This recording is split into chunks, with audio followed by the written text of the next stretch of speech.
Thresholds of the Unseen, Part 3. By Elton Gar.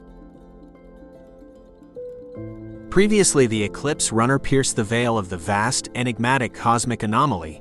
The crew found themselves balancing the urgency of their mission with the imperative to safeguard their ship. In their exploration, the crew encountered a unique alien species. This creature, resembling a large, rippling balloon with shifting colors, was a novel discovery within the anomaly. Exhibiting curiosity, it approached the Eclipse Runner and gently tapped the ship's hull. This marked a significant moment of peaceful interaction with this specific type of alien life. The crew's cautious and observant response aimed to understand this new entity's behavior without provoking hostility, though the danger of the anomaly made communication vital to avoid a more aggressive confrontation. For now, the strange alien began to attach something to the side of the ship. "What is that?" Deks asked, not being able to see it clearly. "I think it's a handle," the pilot said, and he glanced at the captain, clearly waiting for orders. "Can it damage the ship?" the captain asked. "It could put a hole in the hull, but that won't affect the structural integrity," Deks said. "Then this is basic first contact procedures. We make it peaceful, if possible. Everyone watch, but unless it's going to do damage, we just observe. And someone try to work out a way to tell it we're intelligent and want to communicate." Deks looked at the data and then began to get up. "Do you have something, Deks?" the captain asked. "No. I am scheduled for my lunch in 5 minutes," Deks said. "And you wouldn't rather be here for this?" Brett asked. "Of course I would, but I was told that schedules are very important on a military ship." "Sit down and keep working. If you're hungry, order something." Deks followed orders. Those were important on a military ship too. Then he said, "They only seem to have one orifice." "And you think that means something, or is it just an observation?" Bethany asked. Aside from the captain, she was the person he got along with best on the ship. She was one of the first people he had ever met, willing to talk about science with him for hours. This seemed rude, but he couldn't be sure, so he ignored it. "It is common for species to communicate using an orifice, so they could do the same." "All it's doing is drawing in gas and then blowing it out," the captain said. "That could be how you describe human speech," Deks said. "Except there is no sound," Bethany said. "Check for patterns in the gas it exhales," Deks said. There was a pattern. At first, most of the crew was convinced it was the same pattern you'd find if you monitored humans. Simply exhaling waste gas, but after it had attached the handle, it began to shoot out far more gas, and it was in a different mix. Alone, that might not have proven much, but soon other similar creatures began to appear. They turned so their orifices were facing each other, and their faces looked out and shot gases at each other. Who would have guessed? They communicate through farting, the pilot said. "Deks, it seems," Bethany said. "It wasn't a guess. It was a logical conclusion," Deks replied, not entirely sure why they found the situation funny. "One that none of the rest of us got to," the captain said, and Deks felt good about that. "The real key is going to be figuring out what they're saying," Bethany said. "It always is, and depending on the species it can take a few days or years, and there is no way to know until we start to understand it," the captain said. After a few more minutes of communication, the creatures all began to grab sections of the Eclipse and pull it, and the pilot said, "We might want to start by finding a way to convince them we're alive, so they don't try to use us as raw materials." Deks had assumed that was likely the idea from the first time he had seen the creature attach the hook to the side of the ship, but he hadn't said anything because it seemed obvious. Now, seeing the speed at which everyone moved into action, he realized that not everyone had thought it through. There was some metal in the atmosphere, but even with their massive size, it would likely take them years to gather as much metal as was in the Eclipse, and he didn't know how much metallurgy they could do by ingesting the metals, so he couldn't be sure how useful it was. "Okay. How do we release gases like they do?" the captain asked and looked at Deks. "The system is designed to be entirely airtight." If it wasn't, we'd all be dead. Deks said, but his mind was already racing. I understand how life support works, but we need to send them a message. How about the airlock? Bethany asked. It would be very difficult to regulate. Deks said. For now, I'm more interested in doing it at all. If we can yell incoherently at them, they might at least investigate, The captain said. There are several layers of safety protocols designed to avoid doing that exact thing. Deks said. The entire point of the airlock was to avoid venting atmosphere. What if we just break the sensors? The pilot said. She wasn't entirely wrong, though there were backups. We don't have to break them. In fact, if we do, the doors will lock. But if we seal them so that the signal they get is vacuum, they should assume that the air has already been vented. Deks said. He hadn't programmed the airlock system, but he had designed the system, and that had been one of the potential failure points. And we could work to adjust the mixture that it uses to refill the airlock once we have some idea what to say, Bethany said. Within minutes, the mechanics were at work. Sealing the sensors was much easier than Deks had imagined. They simply welded small domes of metal over the sensors. The only difficulty was getting the air out. With that done, they had to be a bit more careful in the airlock, since anyone hitting the button could vent it entirely and send anyone inside out into space. But other than that, it worked well. They decided to start the conversation by just venting the atmosphere. The ship was able to draw in gas if it needed to, and processing it wouldn't be that difficult. They could have tried to turn the ship, but since the amount they were venting was considerably more than what the aliens did when they talked, it shouldn't be necessary. Are you sure we shouldn't just fill it with methane? One of the crew asked. Deks was a bit confused, but the laughter suggested that they had once again returned to the jokes. That was, he understood, a way to release tension, and he was glad they were able to do that. The bubble of air was impossible for the crew of the Eclipse to really see. Even their sensors that were being adjusted only picked up some small amount of it, as it quickly diffused through the thin atmosphere of the anomaly. The aliens' abilities to sense changes in their atmosphere was significantly better than theirs, though, because they all let go of the ship immediately. There had been some discussion of flying away once they were free. It shouldn't hurt the aliens, and it would give them time to study the information they had gathered, but they really weren't in much danger, so they decided to attempt communications. The plan for now was to mimic the alien's speech as close as possible. That wasn't as easy as it sounded. The ship had limited amounts of gases that weren't part of the life support system, and no good way to put them into the life support system, especially in specific amounts. But the aliens seemed patient. Several of them shot similar, but different mixes of gas. The Eclipse didn't have the exact amount, but Deks suspected that the amounts of each gas mattered more than the exact gases. He couldn't be sure, but he said, I think the different gases might be more about tone or inflection. So if we get them wrong, we might sound strange to them, but people can typically understand you, even if you get the tone wrong. He had first-hand experience with that. He had never been great at saying things the way that other people expected, but they usually understood him.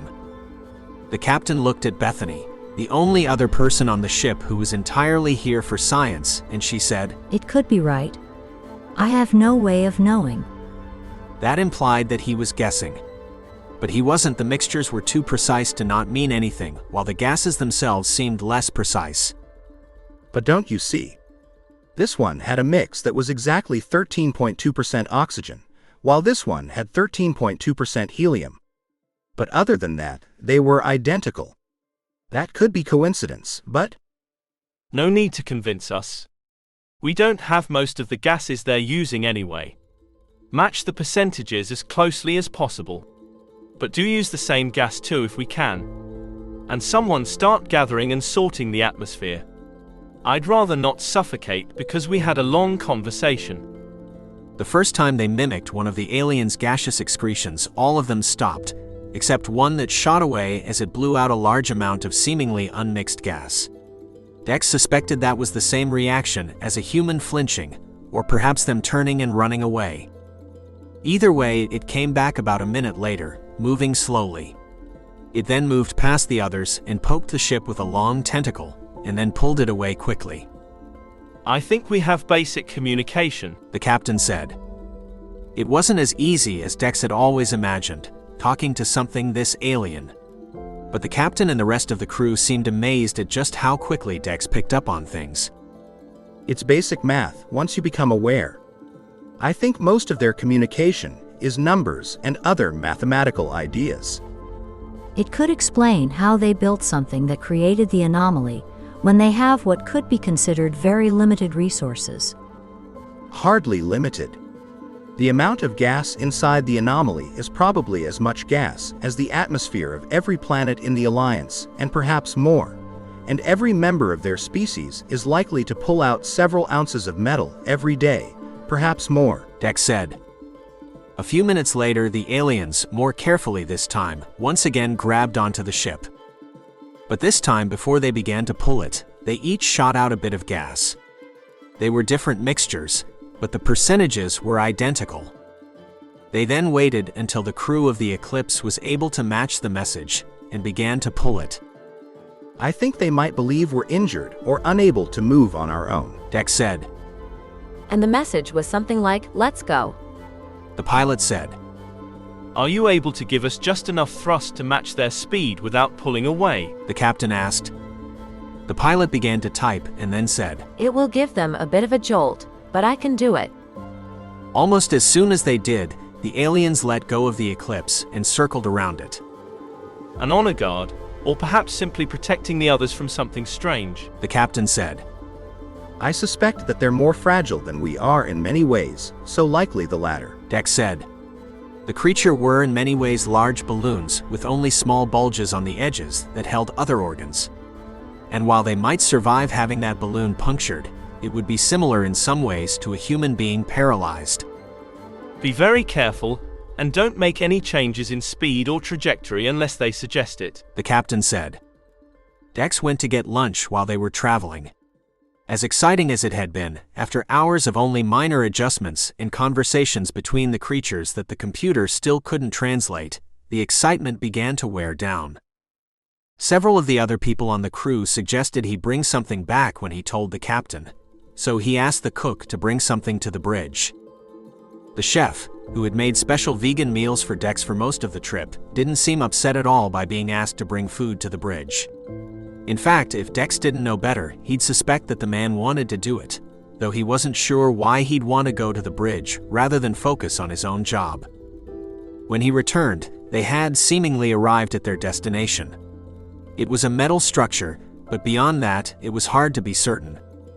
From its size, this must be a central command hub, the pilot said. It was big enough that the sensors didn't show the edge. That seems exceptionally unlikely. It's like assuming that if you landed randomly on an Alliance world, that the people who found you would take you to the most important city instead of whatever was nearest, Deks said. From the looks, he suspected that the other members of the crew hadn't fully worked out just how big this was, so he said, You do understand that assuming the size is what we estimated, it's enclosing a space, at least, 12,220 billion cubic kilometers. The only one who seemed to react to that at all was Bethany, who must have figured that out already. She was an astrophysicist, but her reaction made him think she might not have done the math. It doesn't matter. We learn to talk to them, then we figure out who is worth talking to, the captain said. I didn't mean to imply they might not be worth talking to, Deks said, feeling like he might have offended someone. I'm only talking from a diplomatic standpoint. I'm sure they're fascinating conversationalists, Brett said. Whatever import this place may or may not have held, it was certainly populated as similar creatures from the size of a car to one bigger than the ship appeared. Some of them approached the Eclipse, but most didn't. Deks mostly focused on the information he could gather.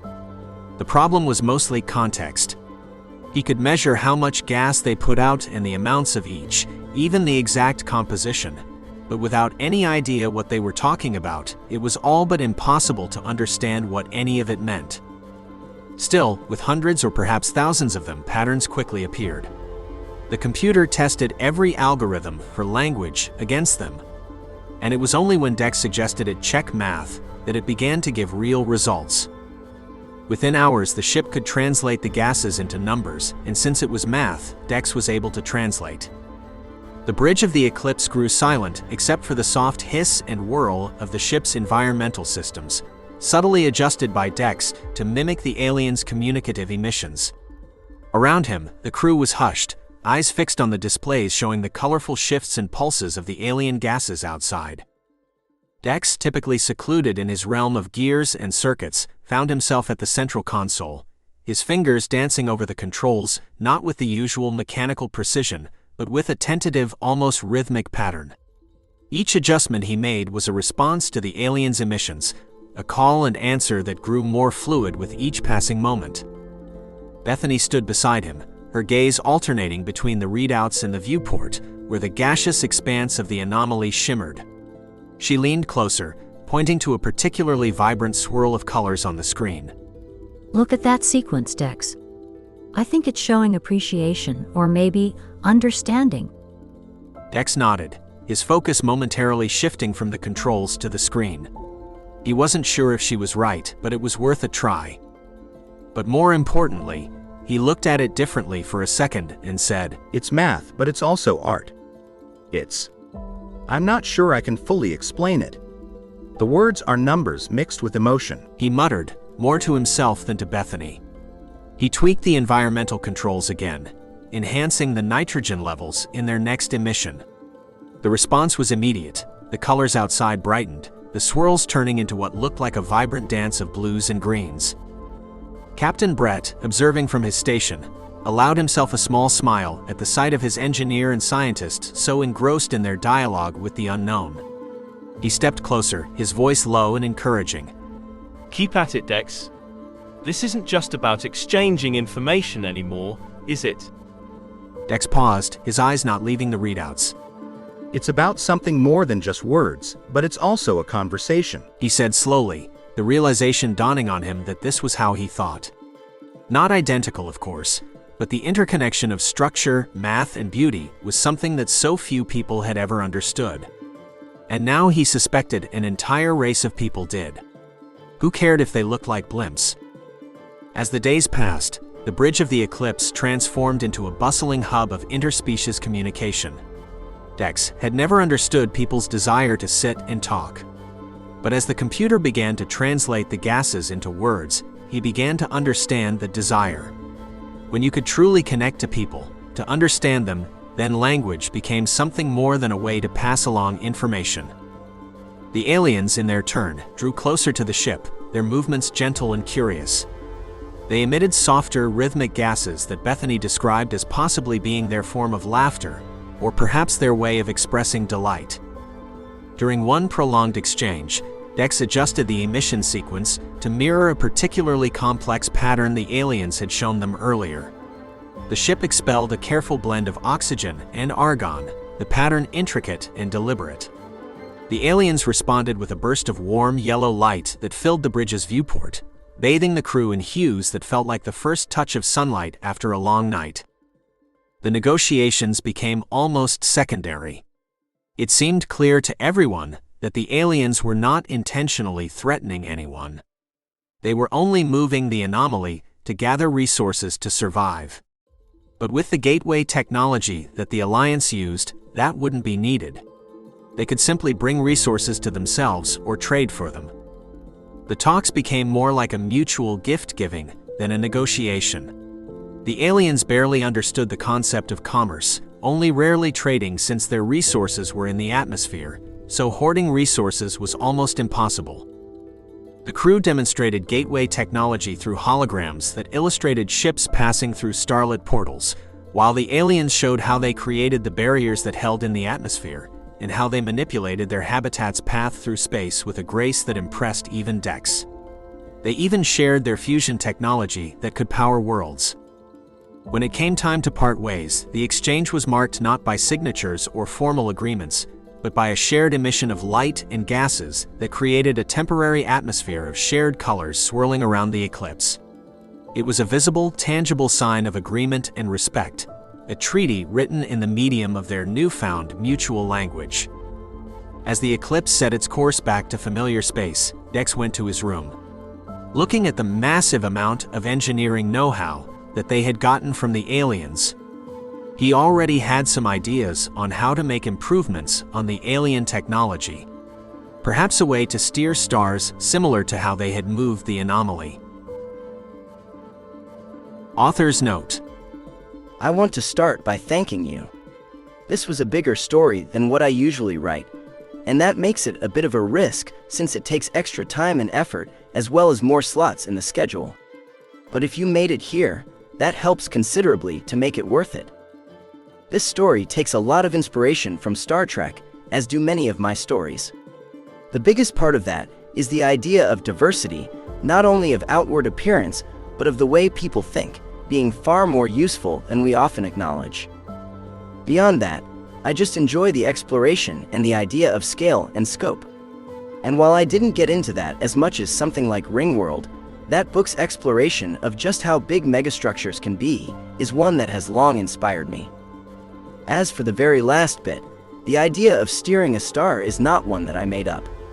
The idea is that if you could focus some of the energy from the sun, you could control its direction, and that would let you move the entire solar system and explore without ever leaving home. It's unlikely to happen soon, but it's a fun idea that would make for a pretty boring story without some other elements. If you enjoyed this, I share a free short story every week through my newsletter. You can sign up at www.anscifi.com, and I have over 30 patron-exclusive stories at patreon.com/Elton. Feel free to stop by and sign up as a free member to see some of it and get a few free stories as well. Thank you. Elton Gar.